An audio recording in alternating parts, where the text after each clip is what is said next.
m'appelle Francis Morisset, je suis météorologue de formation et climatologue depuis une dizaine d'années, un peu par la force des choses, parce qu'on ne peut pas ne pas s'intéresser au climat.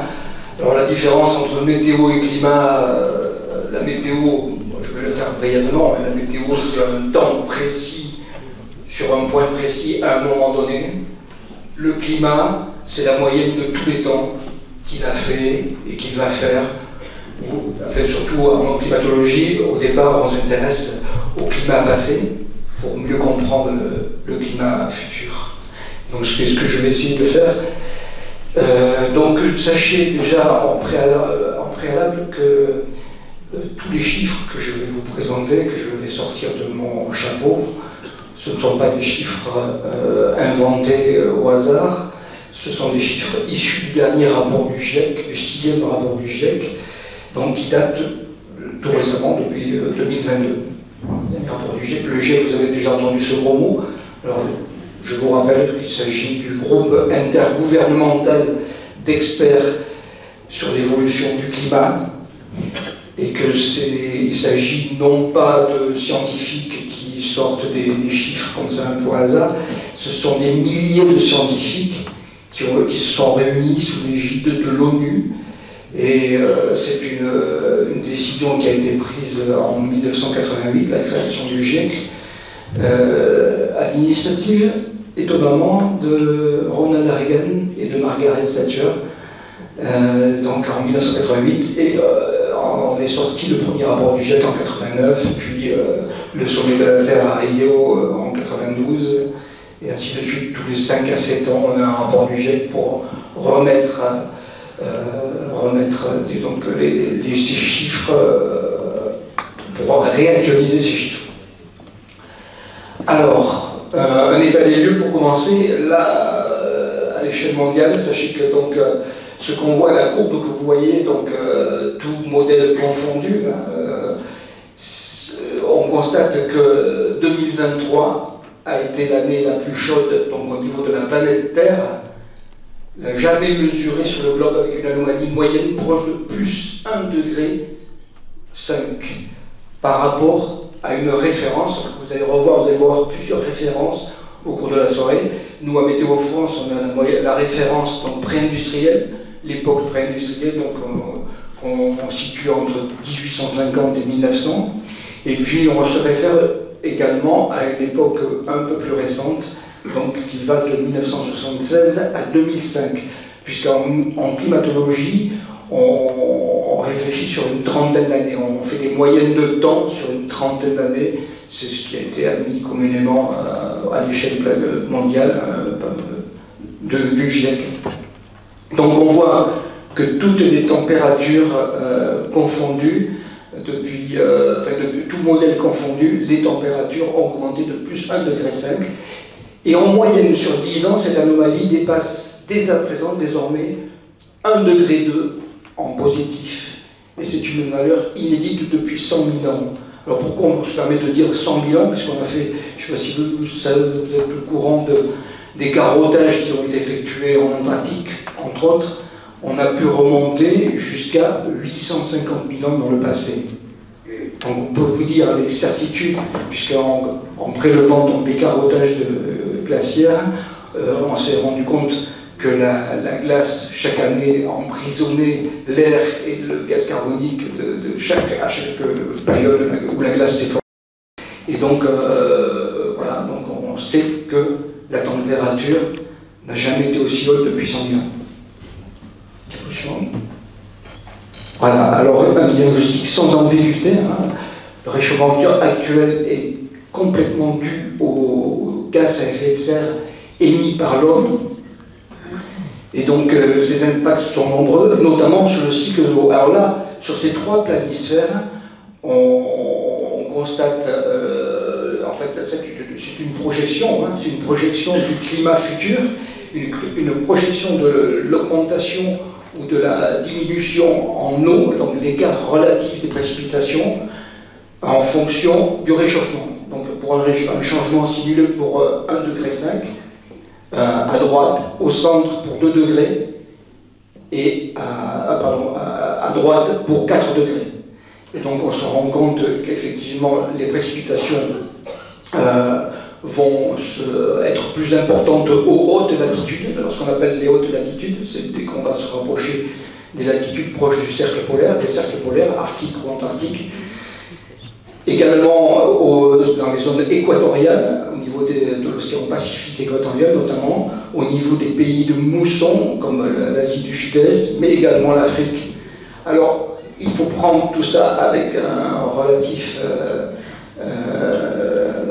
il faut prendre tout ça avec précaution, puisque on parle là également du cycle de l'eau. Hein. Des changements absolus relativement faibles peuvent apparaître comme des changements importants lorsqu'ils sont exprimés en pourcentage pour des régions où les conditions de référence sont sèches. À titre d'exemple, le Sahel. C'est sûr qu'on voit une augmentation des pluies à ce niveau-là, mais sachez que cette augmentation va être plus importante au niveau du nord-ouest du Sahel, du nord-est du Sahel que du sud-ouest. Et donc un assèchement au niveau des zones... Je déborde, un assèchement au niveau des zones subtropicales, comme le pourtour méditerranéen, et également certaines zones tropicales particulières. Je voulais vous demander en Occitanie, finalement, qu'est-ce que ça donne? En Occitanie, effectivement, et on voit que tout le pourtour du bassin méditerranéen est concerné par un assèchement plutôt. Mais bon, là, vous voyez, alors maintenant, l'état des lieux, donc on a pris cette diapositive, des mesures au glacier d'Ossou, qui est le principal glacier des Pyrénées valluvinales, le massif le plus élevé des Pyrénées côté français. Et donc une photo qui a été prise à la fin du 19e siècle, à gauche, et on voit l'évolution du glacier de 2000 à 2023. Voilà. Alors je n'insiste pas sur les chiffres, moins de 13 mètres par an en longueur, moins 1,5 hectare par an en surface et moins de 2 mètres par an en épaisseur.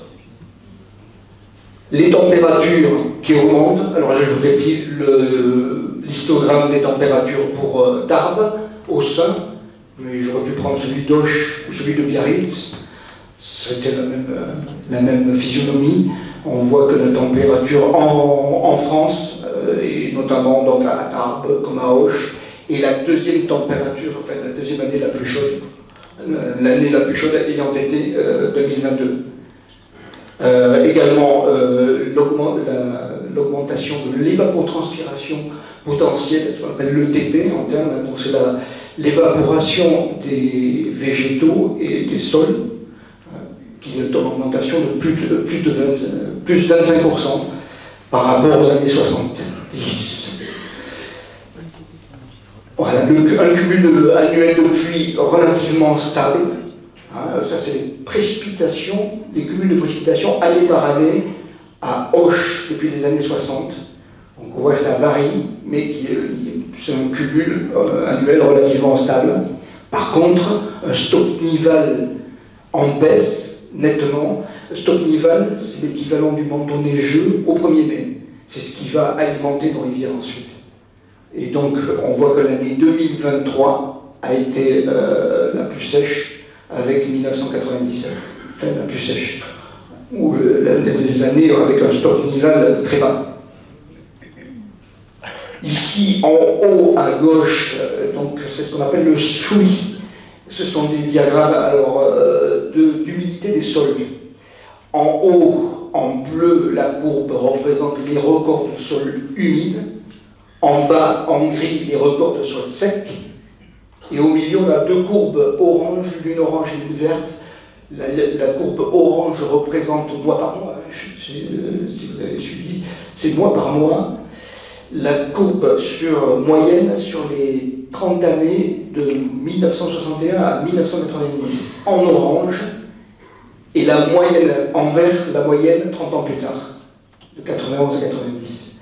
Et à droite, on a un histogramme des épisodes de sécheresse pour Midi-Pyrénées, et on constate qu'elles ont été multipliées par 3 depuis les années 60, et donc le top 4 des années sèches, 2022, 2011, 1989 et 2003.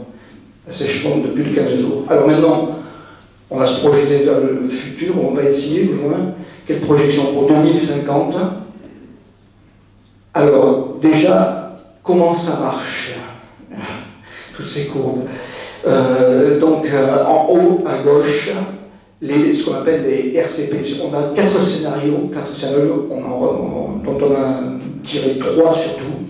4 scénarios, ce qu'on appelle les RCP, pour Representative Concentration Pathway, qui sont des scénarios de concentration représentatifs de gaz en effet de serre.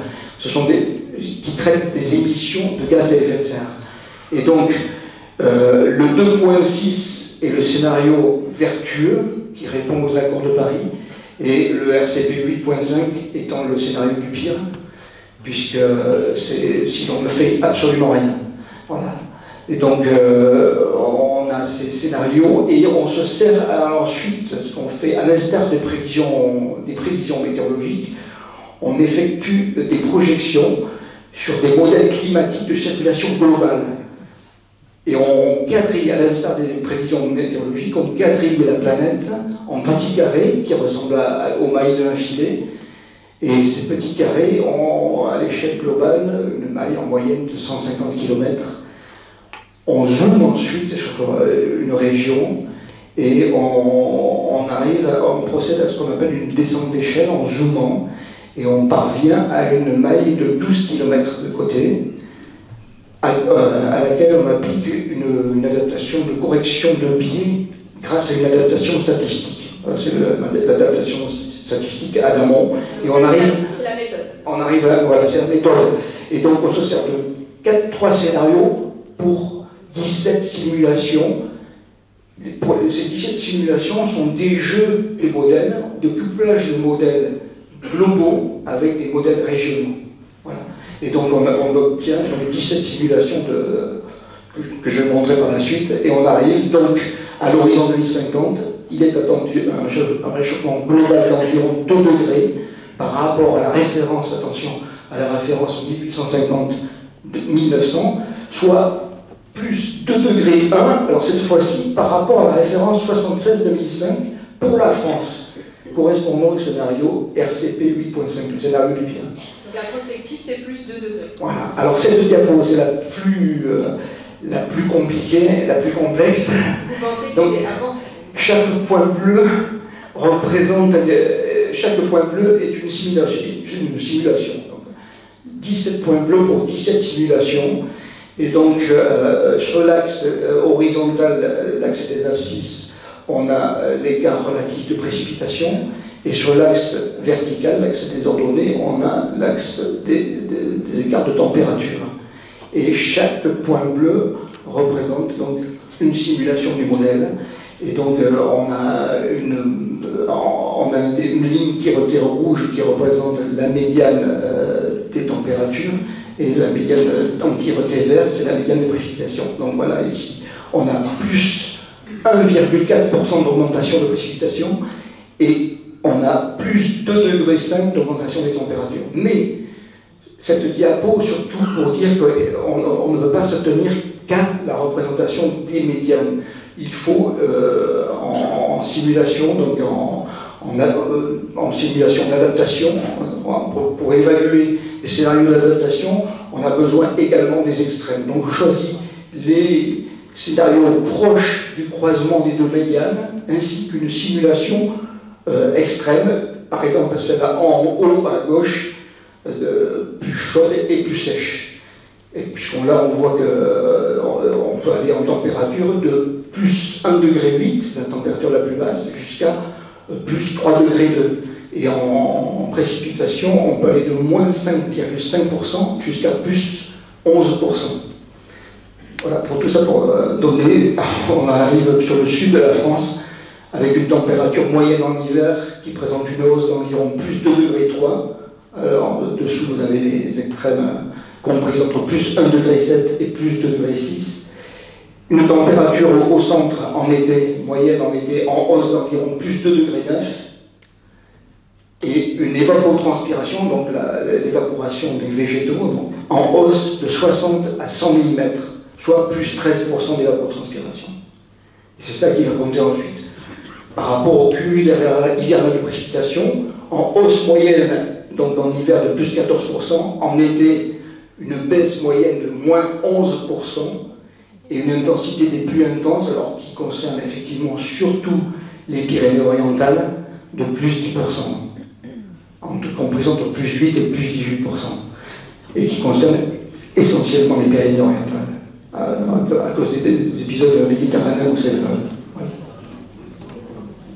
Et enfin, une ressource en eau en baisse, avec le bilan hydrique. Donc, du fait de la hausse des températures, on a une hausse de l'évaporation non compensée par l'éventuelle hausse des pluies.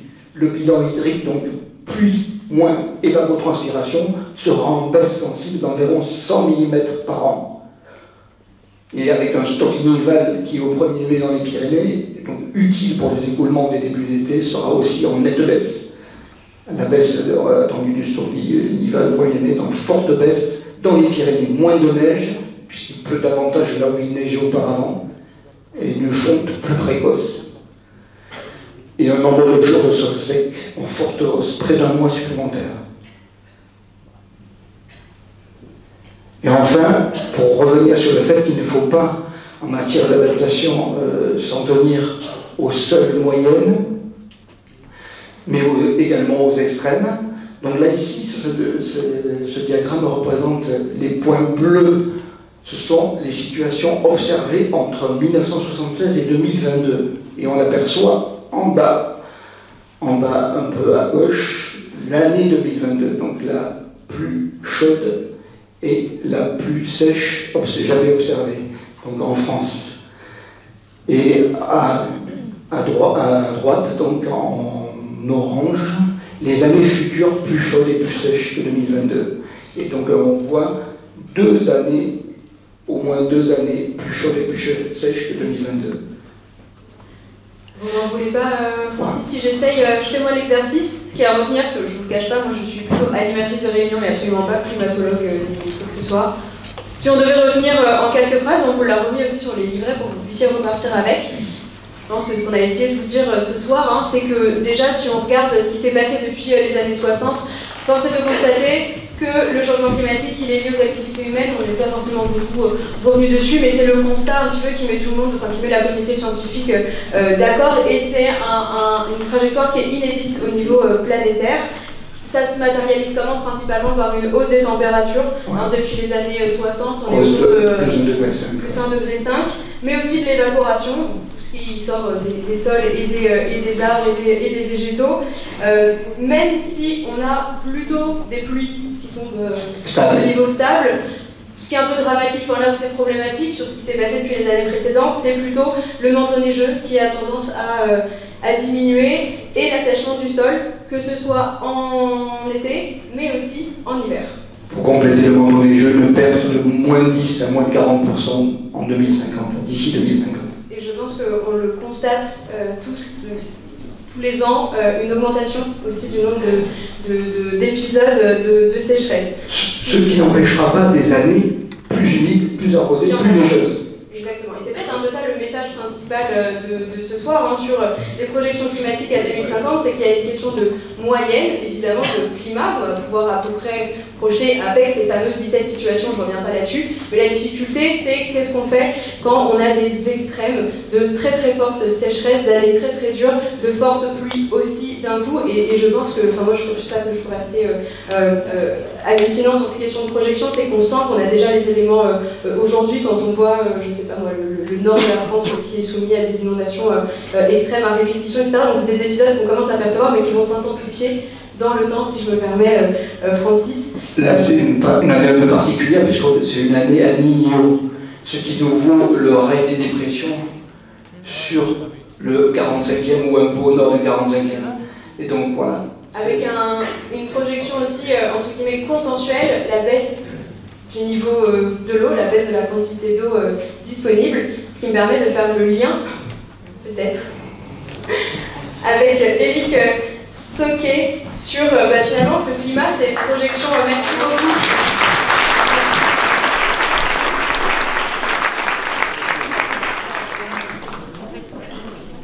Ces projections climatiques, comment est-ce qu'elles nous impactent plus finement peut-être, la ressource en eau, je vous ramène la chaise. Si, mais il est à l'envers, je crois.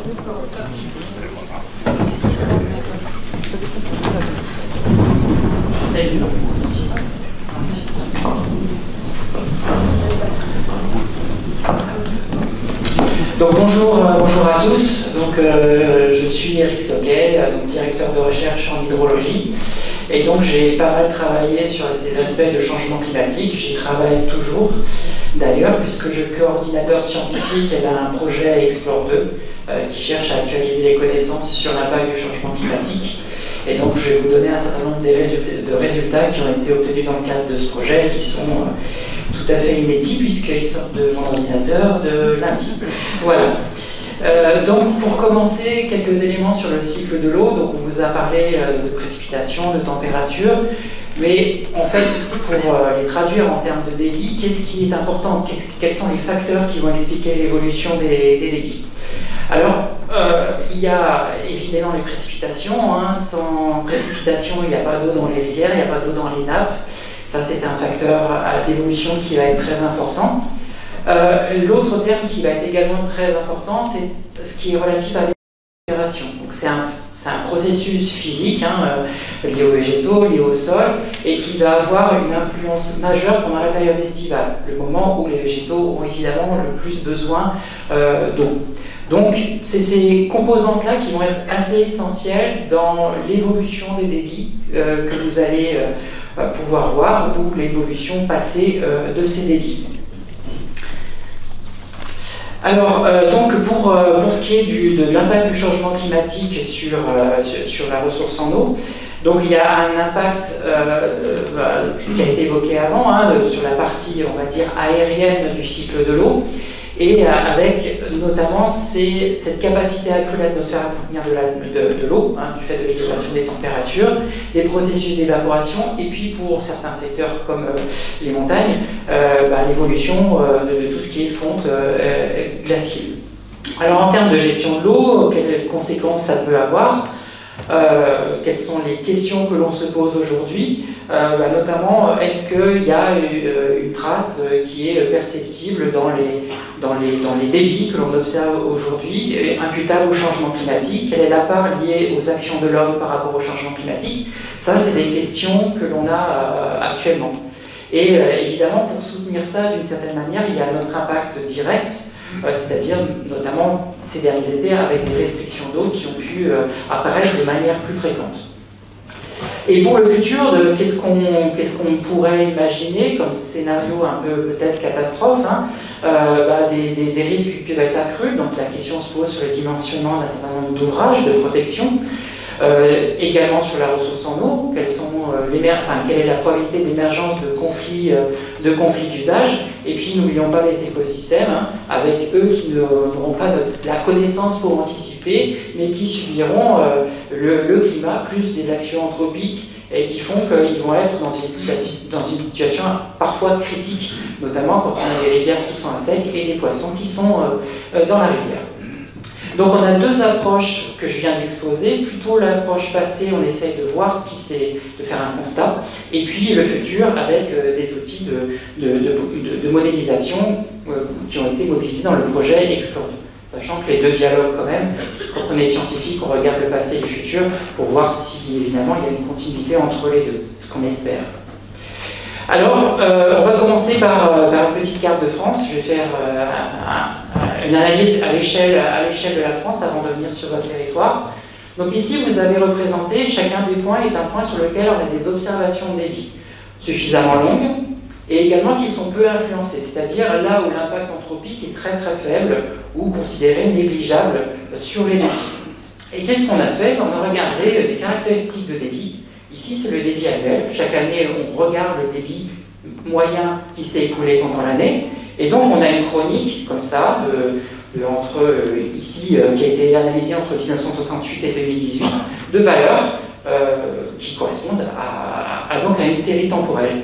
Et ce qu'on regarde dans cette série, si déjà il y a une tendance qui s'exprime, et quel est le signe de la tendance. Donc ça, c'est pour le passé.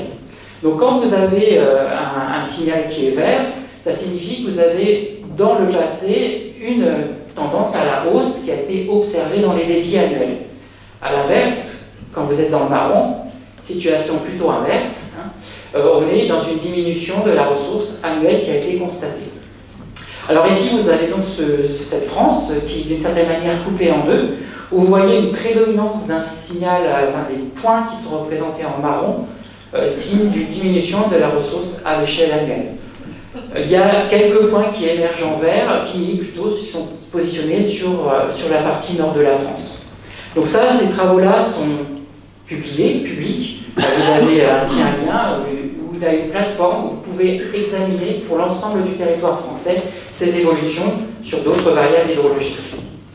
Alors plus récemment, et pour les besoins de l'Agence de l'eau, on est allé regarder justement ces tendances sur une caractéristique d'étiage, que j'appelle dans le jargon VCN10, où VA apparaître un certain nombre de fois, qui est le minimum de débit moyen qui a été observé pendant 10 jours de manière consécutive. On ne prend pas le débit minimal, mais on fait le volume d'une certaine manière accumulé sur 10 jours en continu et on regarde la valeur minimale dans l'année.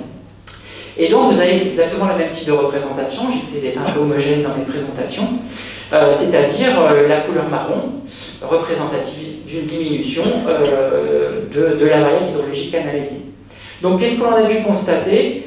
C'est une diminution de ce débit caractéristique d'étiage, donc caractéristique de la ressource disponible, donc ici entre moins 3,6 et moins 26,3% par décennie sur la période qui a été analysée, 68-2020. Et puis également une précocité des étiages. Plus on avance plus on s'approche des années 2000, et bien plus on observe des étiages qui arrivent de manière plus précoce. Donc des débits faibles qui émergent de manière plus précoce dans les chroniques.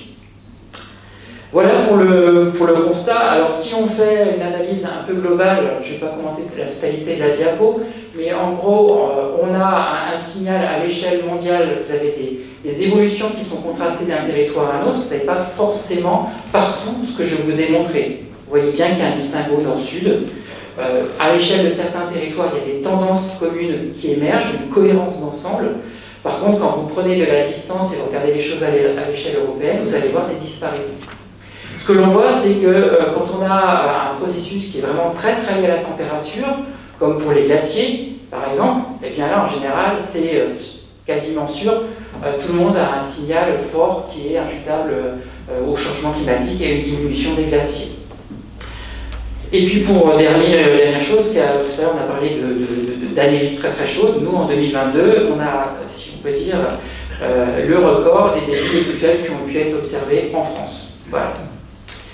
Enfin, on a des soupçons d'attribution au changement climatique. Quand on regarde les tendances comme ça du point de vue statistique, il y a toujours une petite empreinte anthropique liée à la gestion de l'homme sur l'action de l'homme sur la ressource, qui fait que parfois on a des petites subtilités qui émergent et des tamponnages faits par du signal climatique par l'homme.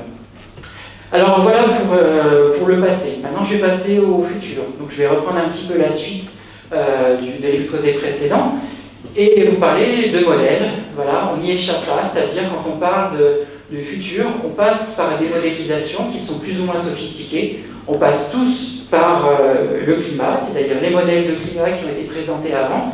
Et nous, ce qu'on apporte en tant qu'hydrologue, c'est une boîte supplémentaire que vous voyez apparaître. Et hop, voilà, c'est plutôt celle-là qui apparaît, où on va représenter la ressource naturelle. Et puis à la fin, qu'est-ce qu'on va obtenir? L'hydrologue, il aime bien manipuler des débits et des niveaux piézométriques. Donc ça, c'est l'enjeu du projet Explore 2. En gros, en bref, vraiment décrit par un schéma. Ça, c'est la méthodologie. On a des approches qu'on appelle emboîtées. On part du modèle de climat avec des mailles énormes et on va jusqu'à une représentation de bassin versant jusqu'à 64 km². Donc 8 par 8 km. Et Eric, est-ce que juste vous pouvez préciser piézométrique?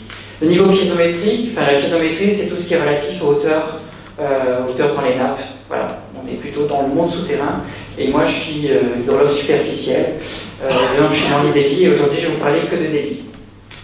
Voilà, et on a une approche aussi dans la suite, multimodèle, on mélange beaucoup de données, c'est ce qu'on appelle du big data. On intègre les incertitudes au travers de multiples trajectoires, donc les multiples projections qui ont été présentées avant. Et puis plein de modèles aussi hydrologiques, parce que chaque modèle hydrologique, même s'il représente le cycle de l'eau, il a sa sensibilité propre et il a lui-même des simplifications. Chaque modèle a, d'une certaine manière, simplifie le cycle de l'eau. Résoudre le cycle de l'eau en 3 équations, c'est pas impossible. C'est pas possible, justement. C'est plutôt impossible, et donc de ce fait-là, vous avez des modèles qui sont plus ou moins complexes sur certains processus.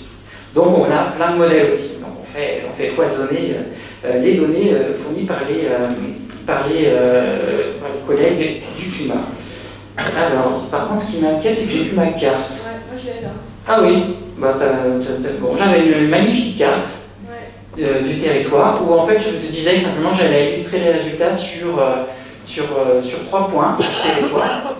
Alors je vais commencer par la Neste d'Or à Saint-Colin. Donc c'est en gros le point d'alimentation, enfin c'est à ce niveau-là que se fait l'alimentation du canal de la Neste. Et donc c'est l'eau de la Neste qui arrive jusqu'à vous. Alors pour lire le schéma, j'ai essayé de faire des choses à peu près compréhensibles, j'espère. Vous avez tout en haut la carte d'identité du cours d'eau. En gros, il est décrit par ce qu'on appelle les débits mensuels moyens. En gros, l'évolution de la ressource et des débits au fil d'une année moyenne. Voilà. Et donc, ce que vous avez représenté sur la période d'aujourd'hui, 76-2005, ben, vous voyez qu'en gros, on a un cours d'eau qui a ses débits les plus importants pendant la période mai, juin, juillet. C'est un signal, c'est représentatif des débits qui sont liés à la fonte de la neige. Et ça, en gros, c'est ce que vous avez aujourd'hui. Alors, plus vous descendez vers le bas, plus vous allez vers la fin du XXIe siècle. Donc, on a aujourd'hui, demain et après-demain. Alors, une manière de représenter, de voir les évolutions de manière plus significative, plus visible, c'est de raisonner en anomalie entre le débit qu'on a aujourd'hui et le débit qu'on aura demain ou après-demain. Alors, ce que vous voyez évidemment sur, vous voyez sur le demain, eh bien, vous avez une réduction des débits pendant la période juin-juillet. Bah, le signal de fonte, il n'est plus là, c'est-à-dire les températures ne sont plus là, donc il n'y a plus de stock de neige, et donc les débits diminuent. Et puis plus vous allez vers la fin de siècle, plus vous voyez que les changements sont prononcés, et plus que l'anomalie est importante. Donc ça, c'est typique de ce qui va se passer pour les cours d'eau avec cette alimentation par la neige. Vous trouvez la même chose du côté des Alpes. Vous n'avez pas le privilège. Alors, et là, on va aller sur un autre cours d'eau. Donc voilà, je suis à Auch, donc j'ai pris le Gers. Voilà. Et vous avez exactement le même type de représentation. On est tout en haut. On a un régime plutôt ce qu'on appelle pluvial, c'est-à-dire que vous avez des hautes eaux pendant la période hiver et printemps, et puis la chute des débits qui a lieu pendant la période estivale. Même punition, même traitement. Et vous avez demain et après-demain. Et si on se place en fin de XXIe siècle, vous voyez que toutes les valeurs qui sont représentées sont négatives. Signe que sur la totalité de l'année, tous les débits seront plus faibles que ce que vous avez aujourd'hui. Alors toutes les strates, toutes les couleurs qui sont représentées, ça représente la diversité des trajectoires possibles dans le futur. Mais ici, de manière un peu évidente, on a quand même une teinte négative en termes de changement. Malheureusement. Alors la Louge à Muret, même chose. Je ne vais pas forcément passer dans je n'ai pas forcément de l'impesantir dessus. Un point, alors peut-être un graphique un peu compliqué, c'est justement pour vous montrer la variabilité, ce qui a été évoqué jusqu'à présent. Ça, c'est typiquement ce qu'on a en sortie de nos modèles hydrologiques. Vous voyez, c'est un peu fouillis. Mais en gros, ça vous montre quand même que cette courbe représente des évolutions d'une année à une autre. Donc vous avez toujours une variabilité qui est présente. La gestion de l'eau va se faire par rapport à une tendance du changement, et là-dessus, vous aurez toujours une variabilité d'une année à une autre. Ça ne change pas. Et pour aller un peu plus, pour sortir du cadre purement régional, ici, je vous ai fait une carte de France, où cette fois, chacun des points qui s'est représenté sur cette carte, c'est un point de simulation. Donc j'ai mon point de simulation, j'ai mes modèles hydrologiques, j'ai mon climat, donc j'ai plein, pour ce point-là, modélisé des trajectoires du futur. Et j'ai simplement regardé, parmi toutes mes trajectoires, quel est le signe du changement qui m'annonçait. Est-ce que finalement tous mes modèles sont cohérents pour me dire j'aurai plus d'eau ou moins d'eau? Et ici, je l'ai fait sur une variable qui est le débit moyen pendant la période hivernale, avec le même code couleur que tout à l'heure. Donc le vert, ça signifie que vous avez une tendance à la hausse, et le marron à la baisse. Alors, on va essayer de zoomer, si vous avez des bons yeux. Sur ce secteur-là, vous avez un contraste entre le vert en amont, sur les têtes de bassin, et puis le marron. Alors, ce qui se passe pour ce secteur, c'est l'effet température fait que vous avez moins de stock de neige, beaucoup plus de précipitations sous forme liquide, et donc vous avez une augmentation des débits, mais qui est réservée, en gros, aux bassins qui sont alimentés par les Pyrénées.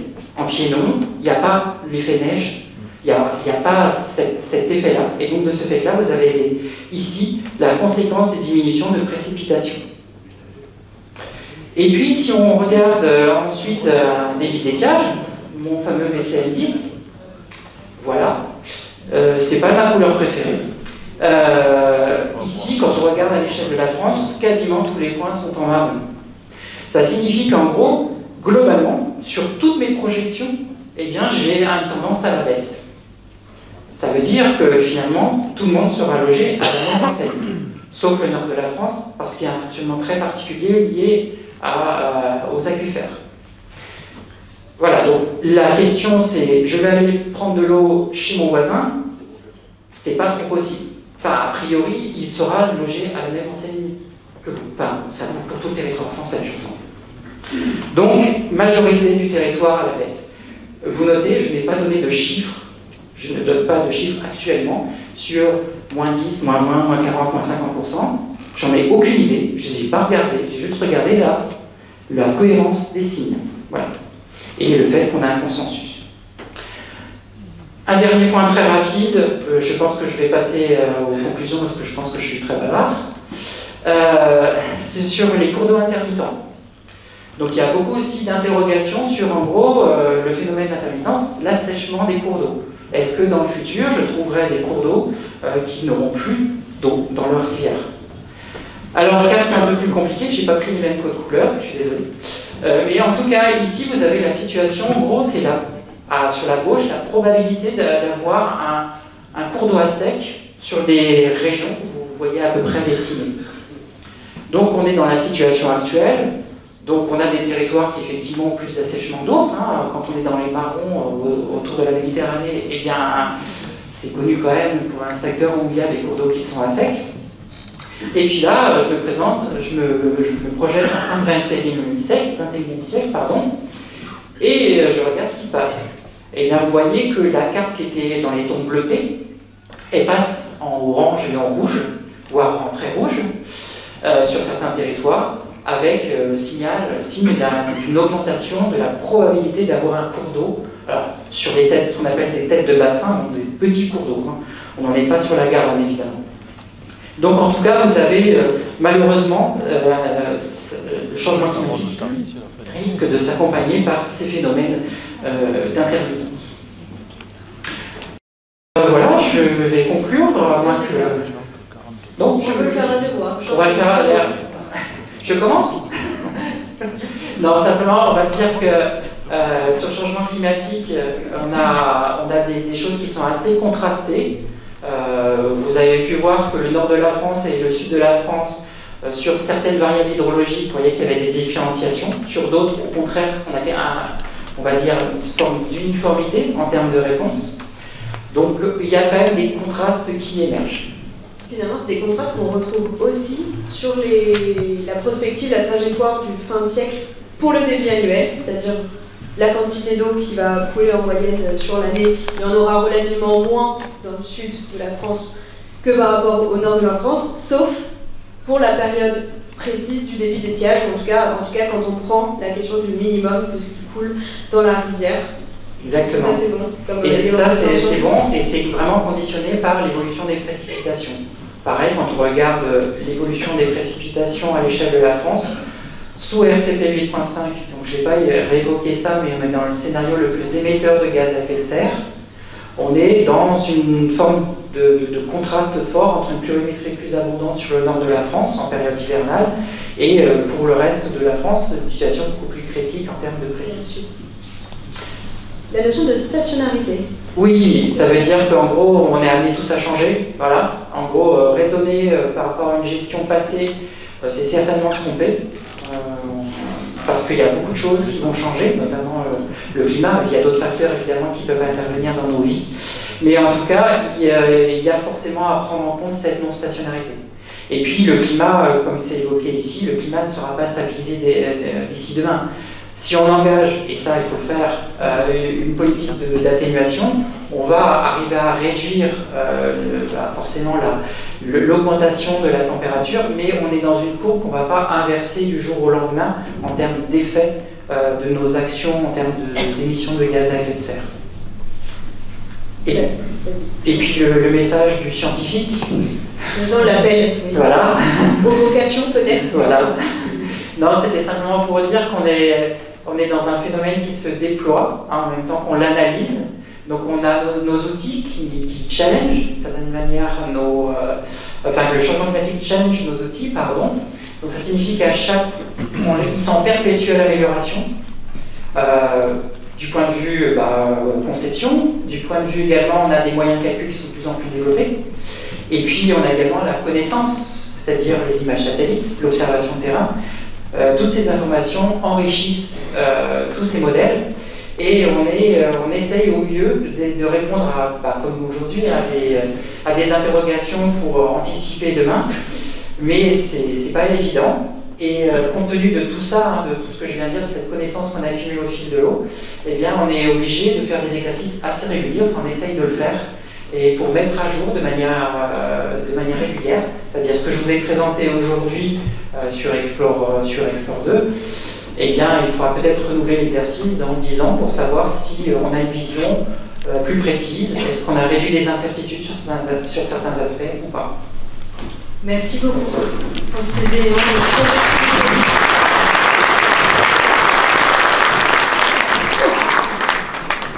Bruno, Laurent, je vous invite à nous rejoindre. Tenez, je vous laisse avoir un deuxième micro. Tiens, Laurent. Pour que vous puissiez nous aiguiller, peut-être nous donner aussi en fin d'intervention un petit peu de baume au cœur. Je ne sais pas. Alors, mais vous n'avez pas le rôle le plus facile. Bon, d'abord, juste pour se présenter notre job, en fait, on accompagne la clé depuis le début de l'opération du SAGE. Et notre travail, c'est de traduire en mots simples ce que vous avez vu là, puis en action, et c'est pas simple. Alors, pour ça, on est organisé en équipe. Il y a un ingénieur et un scientifique. Je vous laisse deviner qui est le scientifique et qui est l'ingénieur. Mais on a vraiment besoin de ce dialogue entre la science. Et j'aimerais insister quand même sur un point, parce qu'on a des gens très modestes qui sont passés à la tribune tout à l'heure. Vous avez eu la crème de la recherche nationale. Et la recherche nationale n'est plutôt pas mauvaise au niveau des recherches internationales. Donc on a quand même cette chance, je me permets quand même de le rappeler, d'avoir des diagnostics extrêmement précis, critiqués, analysés, qui sont capables de réagir. Vous avez eu des remarques sur la Tour-Garonne. Donc on a quand même cette chance en France d'avoir un niveau de recherche très important et on peut s'appuyer dessus. Bon, malheureusement, ils n'arrivent pas à nous donner des solutions toutes faites, donc c'est maintenant qu'on intervient. Voilà. Alors, moi, juste, la première chose que je dirais, on va faire la présentation à deux, si on peut avoir la première diapo, pardon. De tout ce qu'on peut comprendre, en fait, très simplement, c'est que l'eau de pluie traverse le territoire. Retenez cette expression parce que je pense qu'elle est intéressante. Il ne va pas y avoir plus d'eau demain, mais c'est la manière dont l'eau va circuler dans les systèmes qui va vraiment changer fondamentalement. On peut mettre des nuances derrière tout ça, mais en gros, si vous voulez, l'eau qui fabrique les paysages, l'eau qu'on appelle parfois l'eau verte, parce qu'elle fabrique de la végétation, on continuera d'avoir des pluies, on continuera d'avoir de la végétation qui pousse, sauf qu'elle devra s'adapter à des conditions, notamment de température, extrêmement différentes. Et le cycle de l'eau risque pour aller assez vite de s'accélérer et surtout de faire l'impasse sur la partie des écoulements des eaux superficielles, en gros de l'eau qu'on voit, qu'on appelle parfois l'eau bleue. Quand on parle de schéma d'aménagement et de gestion de l'eau, on ne gère pas la pluie, on ne gère pas l'évaporation des plantes, on gère l'eau. Donc on gère ce qui nous reste quand le climat vient voulu nous en laisser un petit peu, et c'est bien tout le débat qu'on a aujourd'hui, c'est d'arriver à trouver les équilibres demain pour arriver à gérer ce qui va rester. Et la question qui est posée aux scientifiques, c'est de nous dire, mais dites-nous combien il va rester, Et si possible, soyez précis, parce que quand même, on aimerait bien savoir ce qu'on fait en 2030, 2040, quel volume on pourra prélever, où, quand, comment, etc. Donc toute la difficulté de l'exercice pour le sage, pour la clé, qui est représentée ici en grand nombre, ça sera d'arriver à prendre des décisions sur un avenir qui est très incertain dans ses détails. Mais je voulais que, ça me paraissait très intéressant qu'il y ait cet exposé aujourd'hui qui vous montre la complexité, le travail très rigoureux qui est derrière, et qui produit, et c'est comme ça, un futur un peu flou, un peu vague, mais avec quand même des grandes tendances. Alors pour le sage, si on peut passer à l'image d'après, les éléments intéressants, alors j'ai représenté ça avec des flèches un peu partout, il n'y aura pas trop de chiffres de mon côté, c'est juste pour dire que si on change quelque chose dans un système, on a parlé de stationnarité. Le monde ne sera pas demain comme il était hier. Il y a quelques années quand même, quand on parlait de politique de l'eau, et j'ai participé à ces évolutions-là, on pensait, on s'appuie sur le passé en disant mais dans le passé on a eu des années sèches, des années humides, donc dans le futur il y aura des années sèches et des années humides, et on va pouvoir planifier par exemple la construction de barrages autour de ces années passées. Aujourd'hui, ce que nous dit la science, ce monde-là, et ça avait été bien redit tout à l'heure, ce monde-là est fini, on est en train de changer d'horizon, et c'est l'intensité du changement qu'on est en train d'essayer d'apprécier. Et les changements, c'est pas uniquement la pluie qui tombe, l'eau qui coule, c'est aussi les animaux qui vivent dans l'eau, les zones humides, les paysages, la capacité de nos villes à résister à tout ça. En gros, en fait, on va avoir à se saisir au travers du sage de questions qui sont toutes complètement intriquées entre elles. La biodiversité qu'on est censé protéger au travers d'une bonne politique de gestion de l'eau, elle sera impactée par moins d'eau, c'est certain, mais elle sera aussi impactée par des eaux plus chaudes, par exemple. Et tous ces éléments de complexité construisent en fait un paysage qu'on ne va pas pouvoir décrire, ne nous faites pas d'illusions, mais en revanche, dont on doit pouvoir avoir en arrière-plan l'idée qu'on va s'orienter vers un environnement, un futur, où les paysages en général, j'aime bien ce mot de paysage parce que je trouve qu'il parle à tout le monde, risquent de bouger. Les arbres de nos forêts, les plantes dans nos champs risquent de se transformer progressivement. Et c'est de ça dont on va devoir parler dans le schéma d'aménagement de gestion des eaux, qui s'occupe des humains, et qui va devoir, autour de ces questions qui sont extrêmement importantes, parce qu'on parle de biodiversité, on va bien évidemment parler d'agriculture, on va parler de forêt, on doit parler de ski, on peut parler de tout ce qu'on veut, tous les sujets qu'on a évoqués de façon très claire dans l'état des lieux, tous, à un titre ou à un autre, vont être percutés. Et donc on a une responsabilité collective, et moi je suis absolument ravi de voir le monde qu'il y a ce soir. J'ai envie de féliciter la cellule d'animation aussi du sage de ça, parce que c'est super. On a vraiment besoin de toutes les idées pour arriver à dire des réflexions, pour arriver à nous aider à construire un projet, parce que c'est de ça dont on parle quand on parle de schéma d'aménagement. On a parlé de planification, mais avant la planification, il y a le projet. Et dans le projet qu'on peut demander à un territoire autour de la question de la ressource en eau, on peut éviter la pensée magique, on dira on va trouver des solutions à tout. Probablement que la réponse est non. Deuxièmement, on est responsable de rien. C'est pareil, on ne peut pas rester sur cette position. Donc, on doit aussi apporter notre pierre à la réduction de ce mécanisme mondial qui nous embarque. Bon, on ne pèse pas grand-chose, des pourcents de millièmes de rien du tout. N'empêche qu'on a tous une responsabilité. Le territoire a sa petite pierre à apporter à l'ensemble des politiques qu'on appelle d'atténuation. Et ce qu'on va pouvoir faire au travers des politiques, et y compris le sage, par exemple, il y a des stratégies qui peuvent favoriser ou pas les gaz à effet de serre, bien, il faudra qu'on en tienne compte. Mais le cœur du débat, bien évidemment, ça va être comment on va pouvoir s'adapter collectivement à ce qui va nous arriver, sachant qu'on ne sait pas exactement ce qui va nous arriver, mais on sent que ça ne va pas être facile. Donc le message qu'on va devoir retenir collectivement, c'est finalement réinterrogeons notre dépendance à la ressource en eau, réinterrogeons notre dépendance à nos habitudes, et voyons ce qui, dans cette dépendance aux habitudes, pourrait bouger, pas uniquement pour faire plaisir à quelqu'un quelque part à Paris ou dans une assemblée quelconque, mais parce que peut-être que demain, on sera obligé de le faire. On trouvera des solutions, c'est sûr. L'idée, c'est qu'elles soient les plus sympas possibles pour avoir une note positive. Voilà. Donc ça, c'est le mécanisme dans lequel on est embarqué, dans une phase qu'on appelle de tendances et scénarios. Les tendances, vous les voyez décrites là. On a aussi des tendances socio-économiques, la démographie, on a d'autres éléments dans les tendances, mais celle-là est quand même extrêmement puissante sur le territoire. Donc comment est-ce qu'à partir de ces tendances, on arrive à construire un projet? Et un projet, c'est pas uniquement un point d'arrivée, c'est aussi un chemin, c'est une trajectoire. Donc la question est, il y a déjà des choses qui sont faites, quelles sont celles sur lesquelles il faut prolonger, quelles sont celles sur lesquelles il faut bifurquer, quelles sont celles sur lesquelles il faut abandonner, etc. etc. C'est ça le sens du mot scénario qui est prévu dans le cadre d'un schéma d'aménagement et de gestion d'eau. Alors, pour vous montrer la difficulté de l'exercice, Laurent va vous traduire en mots simples ce qui a été présenté avant. En mots simples, il y a, dans une politique climatique, il y a vraiment deux aspects. Il y a l'aspect atténuation, c'est-à-dire participer à réduire les émissions de gaz à effet de serre et donc les dérèglements climatiques et leurs impacts. Donc ça, c'est la partie agir sur les causes des dérèglements climatiques, c'est l'atténuation.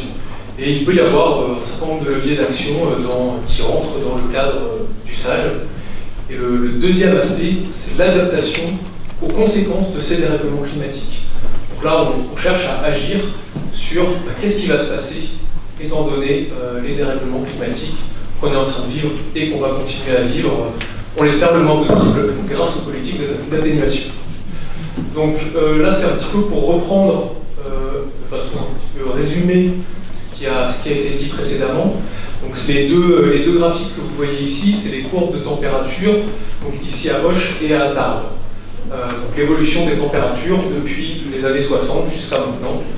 Et là encore, on voit que c'est indéniable, les températures moyennes ont augmenté environ 1,5 degré en plus par rapport à 1960-1990. Donc le consensus scientifique sur le territoire, c'est ce qu'on a vu précédemment, pour résumer, cette hausse des températures qui s'accompagne aussi d'une augmentation des évapotranspirations potentielles. Donc on va perdre plus d'eau, on va faire plus chaud, et une tendance sur le territoire à la baisse des débits qui a été observée sur les années récentes et qui a été en partie présentée par Eric Sauquet. Donc pour ce qui est du futur, ce que prévoient les projections climatiques, c'est une tendance à la diminution, bien sûr la hausse des températures, la diminution des précipitations en été, donc là où c'est le plus critique, accompagné d'une forte hausse des évapotranspirations, en partie sous l'effet de la hausse des températures, et donc en conséquence de tout ça, une tendance à la baisse de la ressource en eau sur le territoire. Donc là, c'est un petit peu pour illustrer notre démarche. Donc, on s'appuie bien sûr sur les travaux scientifiques, donc ce qui a été présenté dans le cadre d'Explore 2, les travaux de Météo France, dans le cadre de DRIAS. Et à partir de ça, on cherche à construire une analyse des projections climatiques à l'échelle du territoire et de leurs conséquences et de leurs impacts. Et peut-être un point important, c'est que la science avance en permanence, et c'est nécessaire, c'est indispensable, pour mieux comprendre les défis qui nous attendent, pour avoir une meilleure capacité à se préparer à ce futur qui est incertain. Mais d'un autre côté, on ne peut pas attendre. C'est-à-dire qu'il faut dès maintenant faire ce qu'on fait ici, se poser des questions, réfléchir ensemble, et essayer d'avancer vers des solutions sans attendre le prochain résultat. Donc là encore, c'est à peu près le même graphique que ce qui vous a été présenté précédemment. Donc les variations donc chaque point, c'est un modèle de climat, un des 17 modèles de climat qui sont disponibles à l'échelle de la France.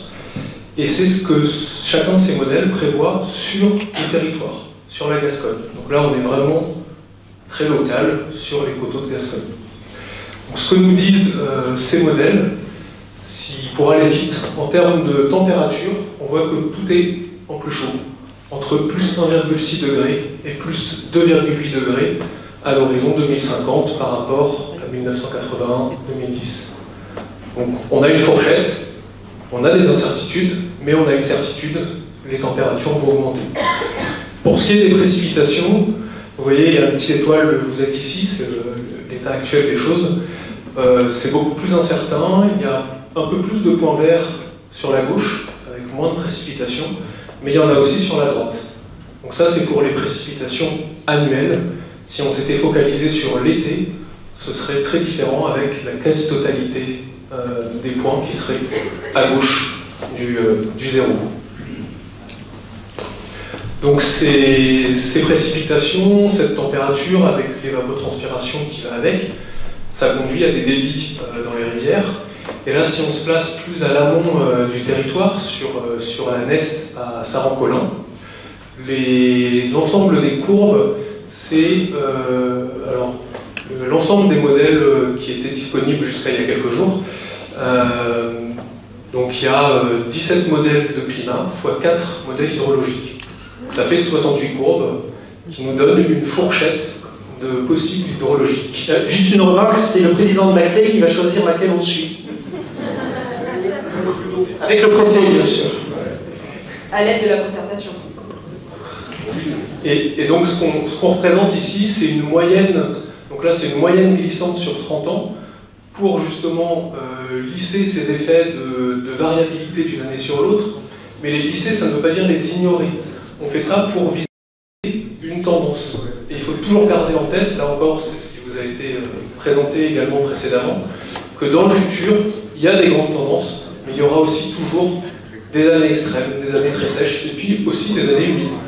Donc se préparer à la moyenne, c'est aussi avoir en tête qu'il y aura des extrêmes et de la variabilité dans le futur comme dans le présent. Donc peut-être rapidement, sans rentrer dans les détails, les chiffres, on voit que la plupart des modèles prévoient une baisse des débits de la Neste, avec, si on prend les quelques modèles les plus extrêmes, entre guillemets, jusqu'à 25% de baisse des débits annuels. Et là encore, on est sur l'année complète. Si on regardait sur les débits d'étiage, c'est beaucoup plus critique. Donc la question, c'est comment on atterrit avec tout ça, comment on atterrit sur les problématiques du territoire et les questions qui se posent. Alors, on va prendre un exemple très précis et qui interroge tout le territoire, de la montagne jusqu'à la Garonne. La représentation qui est faite ici, c'est une représentation schématique du territoire. Vous voyez en haut à gauche la zone bleue, c'est la zone des montagnes du bassin versant de la Neste, qui est un affluent de la Garonne, vous le savez, et qui est relié à la Gascogne au travers du canal de la Neste. Et ce canal de la Neste est vraiment le cordon ombilical majeur qui irrigue au sens général du terme, et pas que agricole, la totalité du territoire qui est en aval. Et qui va alimenter chaque source de chacune des rivières de la Gascogne avec de l'eau qu'il allait prendre dans la montagne. Ça, c'est le schéma général. Dans ce qu'on nous explique aujourd'hui, c'est que finalement, on a des usages autour de cette représentation géographique. Par exemple, en montagne, on a certes de l'eau qui coule, mais on a aussi des barrages qui produisent de l'énergie hydroélectrique. Un élément important pour les politiques, par exemple, d'atténuation climatique. Quand on descend plus bas dans la vallée, dans les vallées de Gascogne, on va avoir des zones avec il y a des usines, on a des barrages, des réservoirs qui sont dans les coteaux, une importante activité agricole, et puis des habitants tout le long des vallées qui boivent de l'eau qui, quelque part, à un moment ou à un autre, a pu venir du bassin de la Neste. Ça, c'est le schéma général, sachant que quand même, dans une bonne politique publique, on veut aussi viser le maintien d'écoulement permanent dans les cours d'eau, pour parfois ce qui est appelé la salubrité, en gros les enjeux un peu sanitaires, mais aussi pour garder une biodiversité significative à l'intérieur de l'ensemble de nos cours d'eau. Quand on prend un sage, comme on l'a fait, quand Karine Héron nous a dit « est-ce que vous voulez contribuer à ce sage ?» on a dit « ok, voilà, la photo c'est ça, elle est sympa, le système est bien organisé ». Sauf qu'entre-temps, les chercheurs sont passés par là, et ils ont cassé ce beau château de cartes, ou du moins, ils l'ont un peu écorné. Alors, qu'est-ce qui s'est passé exactement ? C'est qu'il y a un suivi qui a pu être fait, une modélisation qui a pu être faite, notamment par les équipes d'Éric à l'époque, sur des travaux un petit peu de recherche. Alors, ils ont quelques années, on aurait aujourd'hui peut-être d'autres types de résultats, mais l'esprit général est celui-là, dans lequel on a regardé quels étaient les volumes d'eau qui rentraient dans les barrages de haute montagne. Parce qu'on a un système, vu de l'aval, on se dit, bah, l'eau, c'est simple, elle vient du robinet. Oui, certes, ok, mais le robinet, il vient d'où? Le robinet, il vient du château d'eau. Le château d'eau, il vient d'où? De la pompe qui alimente l'usine d'eau potable qui est dans la rivière. Oui, mais l'eau de la rivière, elle vient des barrages de coteaux. Oui, mais les barrages de coteaux, ah ben oui, ils sont remplis au moins à moitié par l'eau qui vient d'un canal qui s'appelle la Neste. Ah oui, l'eau du canal de la Neste, elle vient d'où? Eh ben, elle vient de la montagne. Et l'eau de la montagne, quand il n'y en a plus beaucoup l'été, elle vient d'où? Eh ben, elle vient de barrages. Et en gros, c'est un château de cartes qui est complètement inversé. C'est une pyramide qui repose complètement sur la bonne gestion de ces grands ouvrages de montagne qui sont vraiment la clé de la sécurisation de toute la politique de l'eau de tout le bassin. Donc c'est un point extrêmement important. Et quand on s'interroge sur les changements climatiques à l'échelle, on parle de 64 km², de choses. Mais en fait, les choses se jouent à des échelles parfois beaucoup plus petites que ça. Ce sont les bassins versants des barrages de montagne, dans lesquels on se retrouve avec des volumes d'eau à la fonte des neiges. Alors ça va bouger, ça va se déplacer, la fonte des neiges sera plus précoce, il y aura moins de neige, plus de pluie l'hiver, moins l'été, etc. Il y aura un bilan global qui va changer. Mais à la fin des fins, ce qu'on nous dit, c'est qu'il y aura quand même moins d'eau à se partager au niveau des premiers barrages électriques. Alors très clairement, ça veut dire quoi? Ça veut dire que les gestionnaires de ces barrages, leur métier de base, c'est quand même de faire de l'énergie. Et puis leur métier associé, on va dire à 50-50, c'est de soutenir les débits de la Nest. Demain, on va peut-être leur demander de choisir. Et c'est ça la difficulté de l'exercice, c'est que si on a moins d'eau qui rentre dans les ouvrages, on en aura moins pour soutenir les débits. Et le petit diagramme qu'on vous a représenté ici, c'est un bilan de tout ce qui coule de la Nest. Alors, j'avais dit que je ne parlais pas de chiffres, mais j'ai fait quand même. Vous avez, en gros, dans la Nest, qui coule à peu près 590 millions de mètres cubes. Je me refuserais à parler en piscine olympique. C'est pas mon genre. Il n'y a qu'à apprendre ce que c'est qu'un million de mètres cubes. Voilà. Donc, 500 millions de mètres cubes, à peu près, 590 millions de mètres cubes qui coulent. C'est beaucoup d'eau quand même. Hein, ça fait à peu près 15 mètres cubes seconde qui